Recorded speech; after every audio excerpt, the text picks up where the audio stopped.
Διεθνής διασυρμός λόγω ρατσιστικών επεισοδίων. Η Ελλάδα πλέον κινδυνεύει με διεθνή διασυρμό. Αυξάνονται συνεχώς τα μέσα ενημέρωσης που μας παρουσιάζουν σαν λαό υπέρ των φιλετικών διακρίσεων, με αφορμή την έκρηθμη κατάσταση στα αστικά κέντρα, όπου διάφοροι έχουν πάρει τον νόμο στα χέρια τους και κυνηγάνε τους νόμιμους ή παράνομους μετανάστες. Αυτή είναι μια κατάσταση που δεν μπορεί να συνεχιστεί και δεν μπορεί να συνεχιστεί και στις δύο κατευθύνσεις. Δεν είναι δυνατόν το κράτος να λάμπει συνεχώς δια της απουσίας του, δηλαδή μας τρέλαναν προεκλογικά. Ο ένας έλεγε θα βάλει τείχος στο Εύρο, ο άλλος έλεγε θα κάνει χώρους υποδοχής, στρατόπεδα υποδοχής, τι ακριβώς θα έκαναν. Οι άλλοι, ο ίδιος Σαμαράς έλεγε για απελάσεις εξπρές.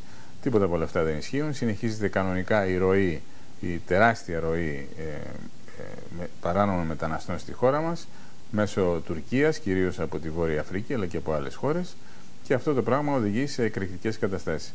Βέβαια, οι εκρηκτικές καταστάσεις που δημιουργεί η διάλυση και η διαφθορά του κράτους, γιατί μην έχετε καμία αμφιβολία ότι υπάρχουν και κρατικά κυκλώματα και από την τουρκική πλευρά και από την ελληνική πλευρά σε αυτή τη μαζική διακίνηση παράνομων μεταναστών, αυτή λοιπόν η απουσία του κράτους, ο προβληματικός του χαρακτήρας δεν δικαιολογεί το να παίρνουν διάφοροι τον νόμο στα χέρια τους, τον νόμο σε εισαγωγικά, και να κυνηγάνε τους παράνομους μετανάστες που στο κάτω-κάτω είναι δυστυχισμένοι άνθρωποι που έχουν μεγάλες ανάγκες. Αυτό φαίνεται, αποδίδεται σε συνοδοιπόρους ή φίλους ή μέλη της Χρυσής Αυγής. Η ίδια Χρυσή Αυγή το αρνείται, αλλά τώρα πλέον έχει αρχίσει μια διερεύνηση του ζητήματος και από τις αρμόδιες, την ύπατη αρμοστία για τους πρόσφυγες του ΟΗΕ και από τα διεθνή μέσα ενημέρωσης.